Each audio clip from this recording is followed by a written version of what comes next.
26 ఏళ్లకే 400 కోట్లకు అధిపతి ఎలానో తెలుసా? పట్టుదల ఉంటే చాలు, ఏదైనా సాధ్యమే. చదువు అనేది మనలో సంస్కారాన్ని, క్రమశిక్షణను పెంచడానికి మాత్రమే అని నిరూపించాడు ఓ 26 ఏళ్ల కుర్రాడు. చదివింది 10వ తరగతి అయినా ఐటీ రంగంలో తనదైన శైలిలో రాణిస్తున్నారు.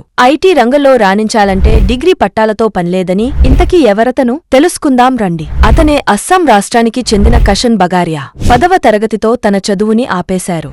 అయితే తాను 7వ తరగతిలో ఉన్నప్పటి నుండే అనేక ఆన్లైన్ కోర్సులు నేర్చుకున్నారు. కాగా ఆన్లైన్ కోర్సులు మీద గ్రిప్ సాధించిన కషన్ మేనేజింగ్ యాప్లు అన్నీ ఒకే చోట ఓపెన్ అయ్యేలా టెక్స్ట్ కామ్ అనే వెబ్సైట్ను రూపొందించారు. కాగా కషన్ రూపొందించిన వెబ్సైట్ వర్డ్ ప్రెస్ కామ్ అధినేత మ్యాట్కు నచ్చడంతో కిషన్ వెబ్సైట్ను ఏకంగా 400 కోట్ల రూపాయలకు కొనుగోలు చేశారు. అలానే ఆ విభాగానికి కిషన్ని హెడ్గా నియమించారు. మరికెందుకు ఆలస్యం, ఇప్పుడే ఇలాంటి ఇంట్రెస్టింగ్ ఐడియాస్ కోసం మా ఛానల్ని సబ్స్క్రైబ్ చేసుకోండి.